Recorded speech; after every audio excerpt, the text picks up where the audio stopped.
Hey everyone, welcome back to my channel. My name is Tanya Stanley, and in today's video, I'm going to tell you the 3 insane reasons why I said enough is enough and quit Instagram, and the 2 big revelations that I had in the process. So if this interests you, keep watching.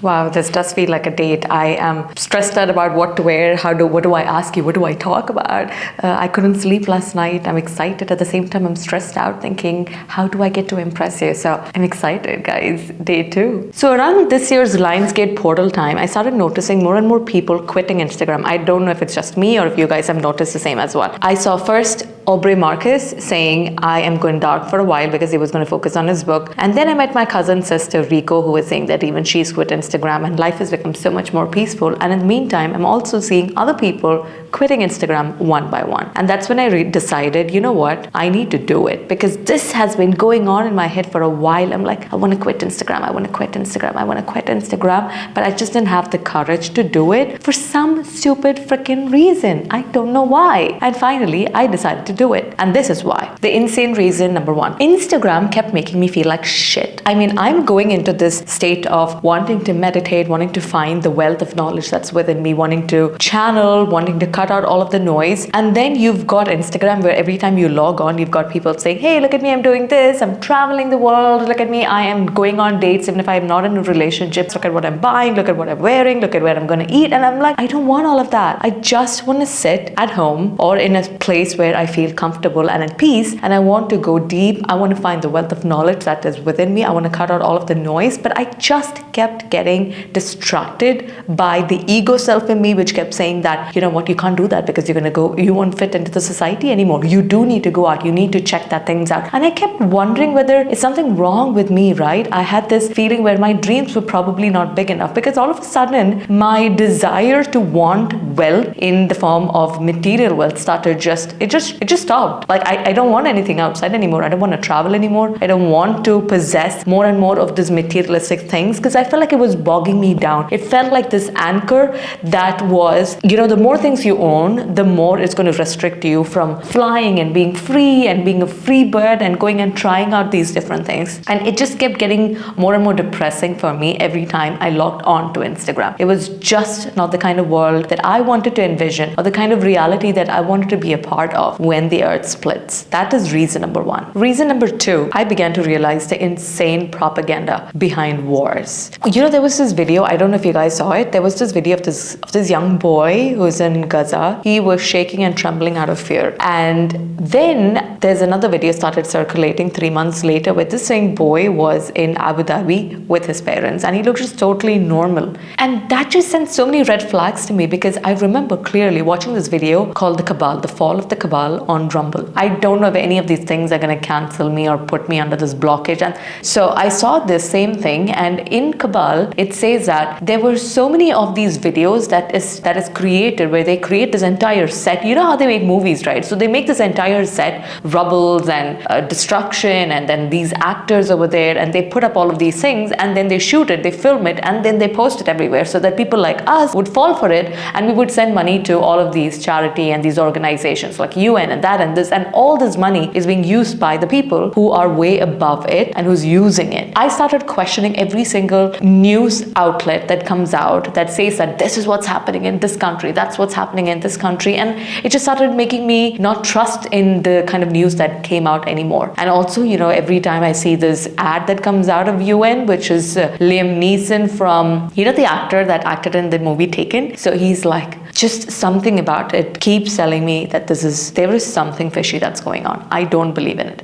Suddenly, all of a sudden, everywhere I go to the malls here, or even when I was in India, when I was going there, I kept seeing these people from the UN telling me, ma'am, can you please, donate something? You need to donate. You need to. So they were just feeding on the fact that we are good people, and I have no clue where all of this money is going. Who is it going to? We are sending all of this money. What's happening to it? Is it being fed to the right people, or is it falling into the hands of the wrong people? So I don't trust in it anymore. And the more I got into spirituality, even one of the biggest reasons why I got got into it because I felt so helpless. I mean, I cannot bear to see children suffering. And when I started seeing that, the mom instinct in me is like, I need to stop this. I need to do what I need to do to stop this. And that's when I realized that I started getting into how important your thoughts are and how your thoughts will manifest the reality that you want to create and how powerful our thoughts are. I decided that that's enough. I'm going to start focusing on this world of peace where all the children are safe, they're fed, they're happy, they have both their parents, they are taken care of, they're educated, their passions are being encouraged, and that's the kind of reality that I want to create. So I stopped focusing on all of these other kind of things, and I started focusing on creating a beautiful new earth that was protected, where the light of God, the divine creator, was shining on the new earth, the white light surrounding the new earth, and the new earth looking so beautiful, so gorgeous, so lush. And that's what I wanted to focus on. I stopped giving a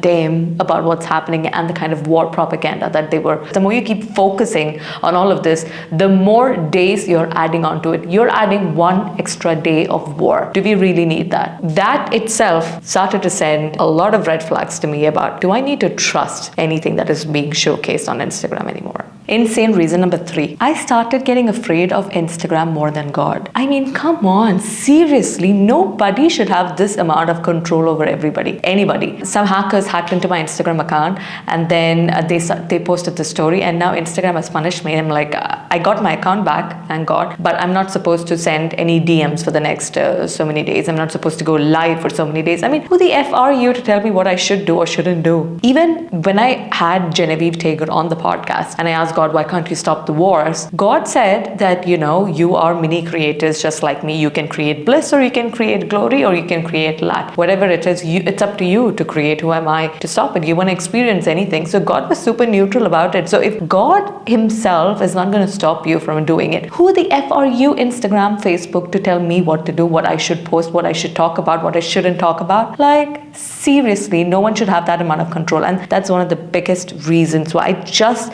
getting more and more, what can I say? I feel like I was being controlled too much by these apps and how much they were controlling my behavior. So no, why should I give anyone else that much control over me? We are sovereign spiritual beings having a human experience. Now let's talk about the 2 big revelations that I had after I quit Instagram.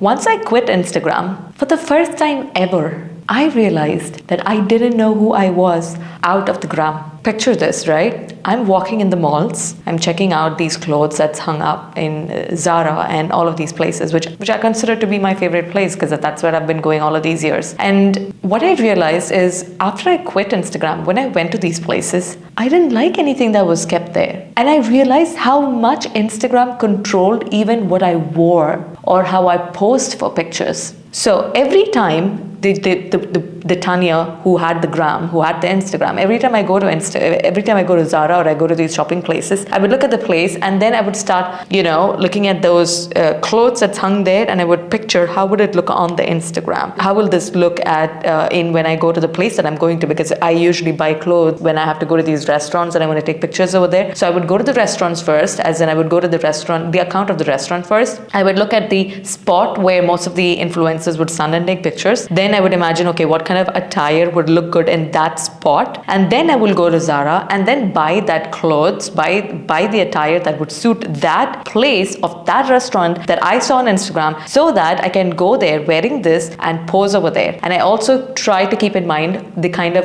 aesthetic that I have for my Instagram feed, because most of my Instagram feed has got these beige colors, because most of the places that is there in UAE has very sandy, beigey, browny kind of tones. So I want to wear clothes that match with that. Once I quit this stupid app, I'm like, wow, I'm finally free. I can wear what I want. And that's when I started thinking, what do I want to wear? Oh my God, you guys, you have no freaking clue. I want to wear prints. I want to wear things like this. Lots of prints, lots of colors. I want to wear bright colors. I don't like long nails. I want to have short nails. I want to have these beautiful big skirts that I can twirl in. That's the kind of clothes that I want to wear. And it's one of the reasons why if I don't have a place that I'm going to where I'm not going to take pictures, I don't dress up. I look like absolute shit. I look like a pichakari because I'm like, no one's going to take a picture. Why should I dress up anyway? No, I was living for likes instead of living it for myself. Life is so much more colorful. Not only that, even when I go to the place to take pictures, I won't smile, because I have to look like an influencer. So there's a particular pose that we have to do where, you just lean back, you have your neck long, elongated, and then you would just open you won't smile, you won't show your teeth, but you have your mouth slightly open, like in a pout, and then you pose like this. Like, F you, I just want to smile. My God, the amount of control these apps have on you. So no, thank you. That is revelation number 1. I got my life back. I realized that I was not being authentic to who I was. I didn't even know who I was. Revelation number 2. I realized that I was living others' dreams instead of my own. Look at this. I was spending around 4 hours every single day, 4 to 5 hours just scrolling through Instagram. And the news feed is first of all filled with people I don't know. Back in the days, 3-4 years back or whenever, there was a time when the feed was filled with my friends, my family, the people that I know. Now it's filled with people I have no freaking idea about. And everybody would be talking about the same thing. Right now it's about J-Lo getting divorced. Don't even see regular people on my news feed anymore on Instagram. So it's like, what am I doing? I am not focusing on my reality or the dream that I want to create. It's like I have to compete with these celebrities and try to dream of the kind of dreams that these celebrities have. What if I don't want to? They don't even have such good lives. I mean, who wants to be so famous? Like when I walk out, I want to have privacy. I don't want people approaching me. But genuinely, that kind of a life where you have no privacy, where everyone knows everything about you, is that what I want to create in my life? No, I want to create something different. I want to create something that's a mix of both, something that is a mix of, the urban lifestyle along with the spirituality aspect of it, where I'm also channeling and I'm also part of the corporate world. It's a very unique reality that I want to create. And that's when I realized that I finally have all the time in the world. 4 hours every single day that I'm not spending on Instagram is time that I get to spend creating what I love doing, which is, for example, this one. I'm sitting in here speaking to you, having a conversation with you. Isn't it beautiful? This is my dream. I love the fact that I can just sit and speak to you. So there you have it. 3 insane reasons why I decided to kick Instagram to the curb. So if you are on your path to reclaim your sovereignty as the spiritual being that you are, then make sure to hit the like button and drop me a comment and let me know if any of the things that I spoke today resonated with you. And make sure to hit the subscribe button too, because you surely do not want to miss what I'm going to speak to you about tomorrow. See you tomorrow. Bye.